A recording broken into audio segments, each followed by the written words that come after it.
In this book, you'll find Sun Tzu said, it's an old military book, and you'll find Sun Tzu said, if you know the enemy and know yourself, you need not fear the result of 100 battles. If you know yourself but not the enemy, for every victory gained, you will also suffer a defeat. If you know neither the enemy nor yourself, you will succumb in every battle. So, in this book, it's a military book and it's recommended reading everywhere in all acts of military. What you'll find is that if you do not understand who you're dealing with or what you're trying to conquer, you will lose no matter what, right? And in this video, I'll be showing you the what Meta AI wants, or as I call it, what the beast wants, what the Meta beast wants. If you understand what are its sticking points, what does it want from you as advertiser, you will be able to better navigate, you will get better CPM, you will get prioritized access. To sum it up the entire video in a short sentence, I would say, Meta AI does not want your money. It wants your predictability. It wants to work as a tit for tat. It wants to engage the audience. It has three main desires from you, which I'm going to show you right now. And if you give Meta AI what it wants, you will get cheaper ads, you will get high quality placements, your ROS will improve, your cost for purchase will decrease. And if you fight it, resist it, you will pay expensive ads, you will get high CPM, and your ROS will be down. So, like the book said, you got to understand the beast. So, in this book, I'll walk you through our internal SOP that we have. And as you walk through, you will have a better clarity on what the Meta AI wants. So, you can just give it to them and have the goals of the AI and your brands more aligned, right? Let's jump right in. Okay, so here we are. What Meta Beast wants. So you want to think like there are three things that Meta prioritizes. Number one is it wants to maximize engagement on its platform. Think for a moment. It's not interested in taking your money and serving you impressions or placements. That's not the number one priority. Number one priority of Meta is to keep people on the platform, engaged, getting value, getting emotions, getting stimulated. And that's what Meta wants. And advertising just fits it in that thing. But if we're to choose between having engaged audience versus advertisers happy, it's always going to choose having engaged audience. So that's number one thing that Meta Beast wants. Now I'm going to show you how this implicates into other things. Number two thing is it want to maximize user satisfaction. So people who are spending time on Facebook should not leave Facebook feeling unsatisfied. They should gain value by knowing what people are up to, maybe learning something or getting joy or emotions or feeling different range of emotions or a different cocktail of emotions. And the third thing is maximizing ad revenue. Now, Meta wants to maximize ad revenue, right? And it does not want to make less money, of course, right? So these three things you want to keep in mind. And what Meta has figured out in the maximizing ad revenue part is that predictable advertisers are the best ones. They usually spend money and Meta makes more money off them as compared to the advertisers who erratically bump the budgets, erratically decrease the budgets, erratically launch a bunch of ads, or erratically make a bunch of changes. When Meta Beast or Meta AI sees these kind of behavior, it penalizes that ad account or penalizes that advertiser. So, to sum it up, Meta wants to maximize the engagement of the people on the platform. Meta wants to maximize the user satisfaction, and Meta wants to make a maximum amount of revenue from the advertisers. Right? Now, how does that affect us as advertisers? Right.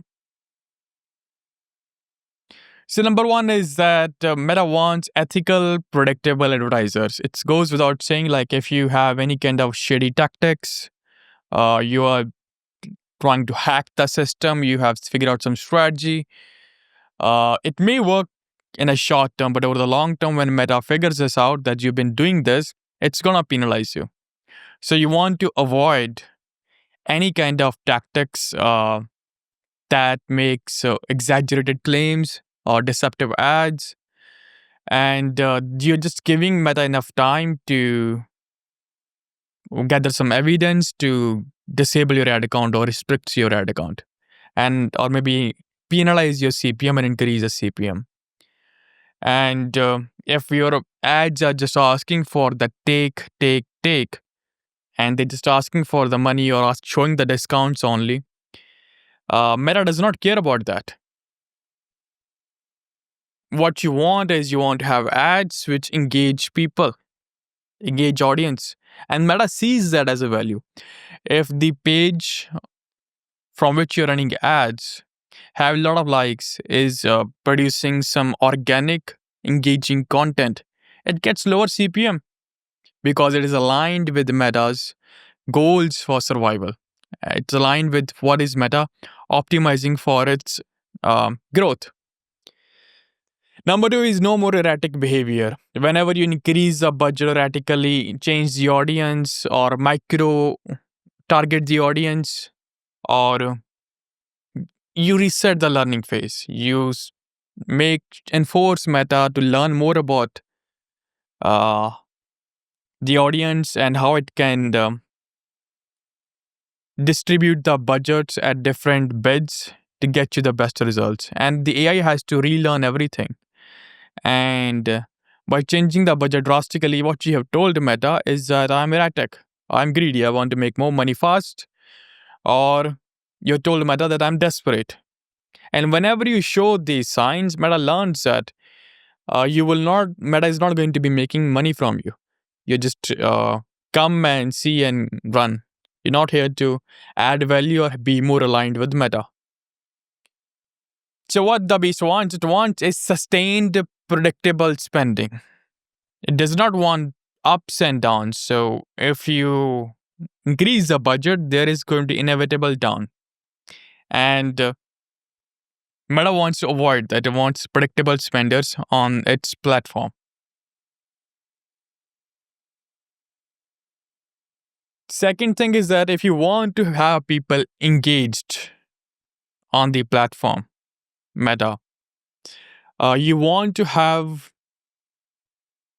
really good hook, new hook, not copy pasted hook, and original, new, relevant hook, which instantly tells the audience, or not only tells the audience, tell the specific group of people that this is something of value to you. So you may have already know that, but it's a common concept understood that hook is the targeting. So if you call out the audience, hey, listen, brides, hey, listen, busy entrepreneurs, hey, listen, knowledge workers, or he listen, people who are interested in high performance or productivity, this is for you. Or have you wondered this problem XYZ? So if in the first 3 seconds you can qualify the audience, the people you are targeting, those people are going to be engaged with the ad. Those people are going to say like, oh, this is for me. They get me. They understand me. And if the ads are targeted to a specific avatar, they are going to be engaged with the ads. Right? Now, another thing is that people run these ads and they select all the placements. And you see these images cropped out in the square and cropped out in the vertical, which does not look good. What you see, like if you have a creative which is square, just select feed and meta feed and Instagram feed as a placements, because that creative fits perfectly. It improves customer experience on the platform. If it's cropped and you have selected all the placements and all the audience, and the hook is very generic, you're going to find that Meta is not going to like that creative. It's going to decrease customer experience. It is going to decrease the engagement capacity of the ad. Thus, you'll be unaligned with the Meta. And then it's going to penalize you with the higher CPAs and so on and so forth. Another thing is that comment, shares, reaction amplify the reach. Now, if you take the same ad and take the post ID and run a separate engagement ad on the same post ID, you'll see that ad is getting more engagement, it's getting more comments, getting more shares. It will become a better ad just because of that engagement. God Meta sees that this ad is adding value to my platform. It will give it more reach. It will give it better ROAS. It will give it cheaper CPA because it's aligned with the Meta goals, which is maximizing the audience, maximizing the engagement of the audience, right?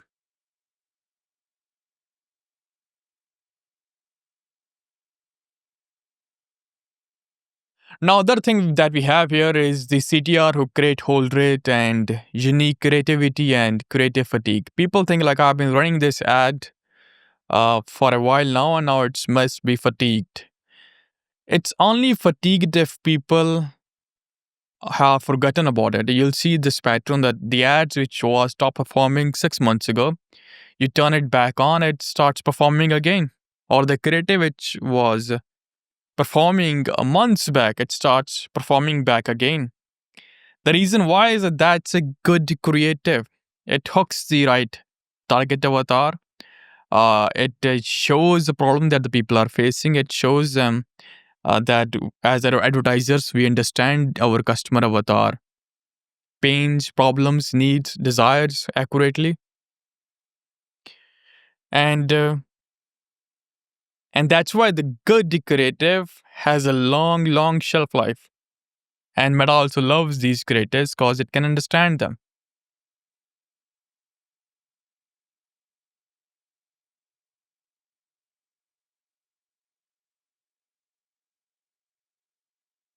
So what you want is you want to give the beast more control over the audience because it knows which people are going to be engaged with it, which people are going to buy the product, and which people are going to just add to cart the product and not buy it. It knows more than you about who to target. So you want to give the beast more control. You want to have broader audiences so it can reach to audiences without having any limitations or narrow down uh, places. Obviously, you want to exclude the obvious red flags by excluding the pin codes from which you may be getting fake orders or cancellations, etc. Right? Another thing is that Meta needs to know what's working. And if you turn on the ad and it's been live only 2 or 3 days, it has not even spent one AOV or half AOV. You don't know really that if it's a really good ad or if it's a really bad ad, right? And one of the things that you want to be sure when clicking on the publish button is that this ad is going to work or one of these ads are going to work. You do not want to do random testing. So one of the another code in this book is that battle is won before the battle even start. Victory is declared before you even start fighting. So you can have a different concepts which are tested by talking to your target avatar, by talking to them on a phone, understand their pain, problem, and needs, and the most up-to-date one, and have various set of ads and angles on which you have 90% probability that one or most of them are going to work with the hook, which is doing the targeting itself, and the whole creative has a really good angle, the really creative way of approaching the market and satisfying the need or the desire the target avatar wants. Now, this is very, very important if you get this right? Because most people are going to just show that my product is high quality, so people must buy it. People don't know about your product nor about your brand. So it's a bit arrogant to assume that my product is high quality. And high quality, they are hearing it. Every product is high quality. Every brand say that product is high quality. The reason people are going to buy and Meta is going to favor your ad account and the product more is the way you approach the audience, the angle that you take. And once you have those angles, those creatives on, you do not want to radically turn them on and then turn them off if they did not got a sale in a day. You want to give them time to Meta to learn and explore, figure out what the audience you're targeting, and want to start learning it, start building on the success. You have something good, right? Now, now ads from the same account can compete with each other against each other. So if you're running the same ads or very similar ad concepts in the same ad account, when the bidding will come, these ads will bid with each other for the same placements and inflate the price. So you want to be careful about like you do not have competing ads. One thing you can do is you can just change the hook of the ad to have it non-compete or run one ad at a time. So they are not competing or overtly inflating the CPA. Another thing is you want to have fewer, stronger, well-funded campaigns. Now, if you have like too many campaigns, maybe one AOV each, a couple of ad sets in it, and 10 ads. Now, these are way too much fragmentation and learning is not concentrated. And if the learning is not concentrated, it will not reach broader audience. It will not be able to penetrate the market effectively at lower CPA. What you want to have 5x or 10x the EOV. So if you're selling a product for, let's say, 1,000, you want to have ad sets or campaigns at, if you're doing campaigns, minimum at 10,000. So 10x the AOV of the average order value. And that's also another thing to discuss. People run ads, they have these numbers that they want to run ads for. I will set the budget to start with 2,000 or something. The case you want to, the right metric, the accurate metric to fund the ad is the multiples of AOV. If the average value is 4,000, average order value, and you are launch the ad at 400, it's going to be very hard for you and very hard for Meta to find out which audience to target, right? So instead of having a bunch of different campaigns and bunch of different ad sets, to simplify this, have few ad sets, few campaigns, but have them well funded, multiples of AOV.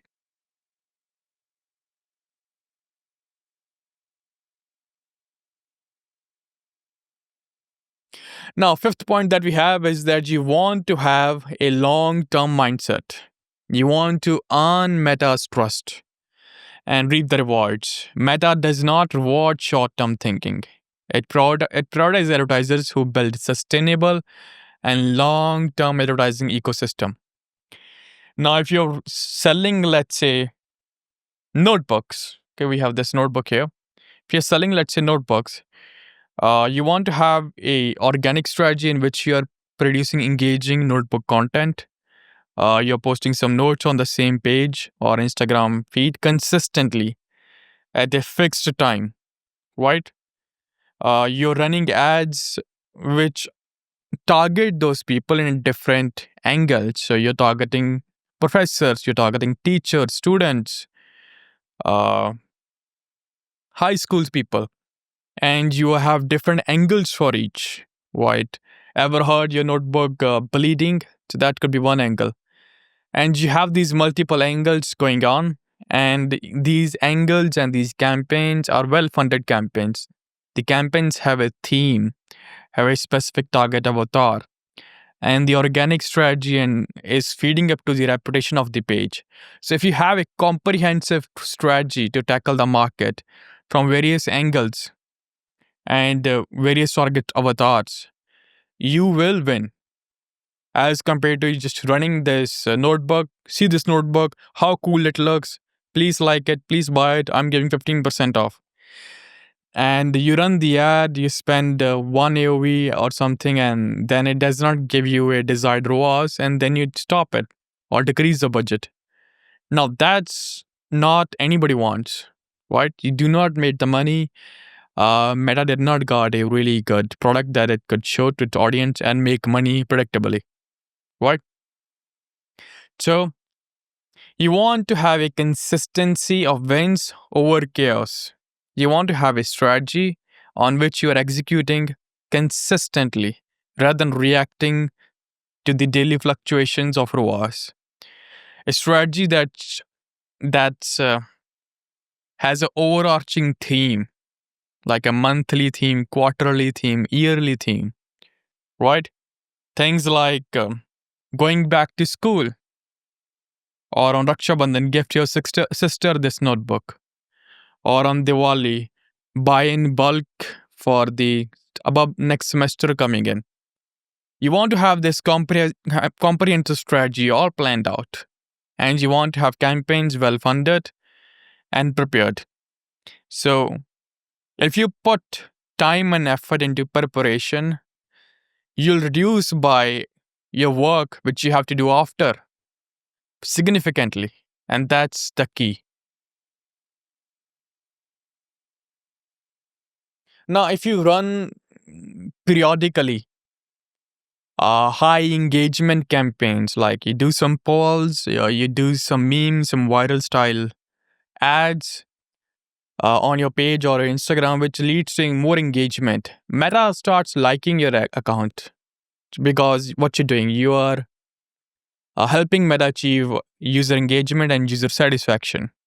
So if you help Meta with this, right, it will lead to lower cost, better reach, more forgiving. Even if you uh, launch something which was not compliant, Meta will be much more lenient to you. So in a way, you have bribed the Meta, and you want to be consistently bribing the Meta. You want to corrupt Meta by running lots and lots of, uh, not lots and lots like one off, like having a consistent cadence of putting something organic on your page or Instagram, Facebook or Instagram page. That way, Meta likes your account. It significantly reduces your chance of getting restricted ever. And you want to do it with some form of predictability, not like you published 5 viral or organic engaging posts this week and then 2 next week.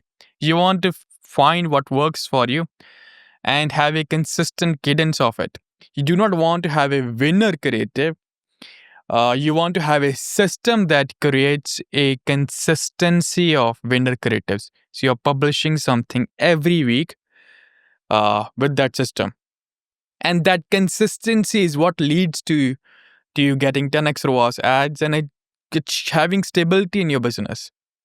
Instead of creating something very, very expensive, paying a creator obnoxious amount of money, and then it runs for a month or two, and then boom, I don't know what to do. Then you're reacting, oh, this ad was working, what happened?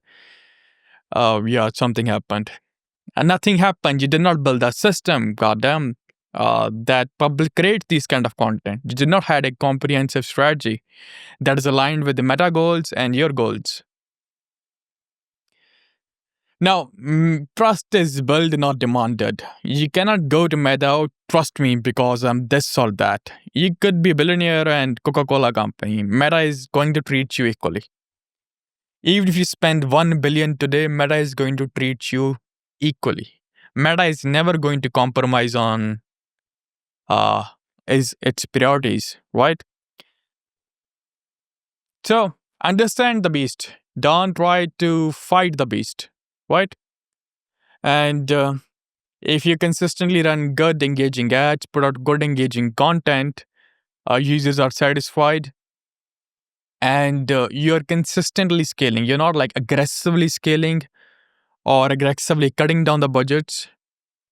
You are scaling consistently. You're pausing ads or decreasing budgets, not pausing the ads altogether. So one of the ways people do is they launch this ad, and the ad's giving it or was giving the ROS of 3x, and then after slowly it starts giving a ROS of 2x and 1.5x. What they do is they pause it. Now that's the dumbest thing to do, pausing it. Instead, what you should do is you should decrease the budget and see how it does. Then decrease the budget a little bit again next day and see how it does. And what you'll see is that as you gradually decreasing the budget, the ROS will start improving, right? And the amount you decreased the budget by, you can put that budget, allocate the budget into different campaign. So on the account level, your ad spend is almost the same or a little bit less or a little bit more. So you're not making abrupt changes to the ad spend, you're not making abrupt changes to the creative strategy, right? And that's how you keep the Meta AI happy.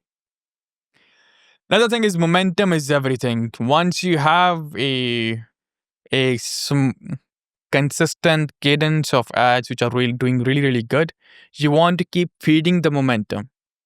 See what's working, do more of that, but keep the consistency the same.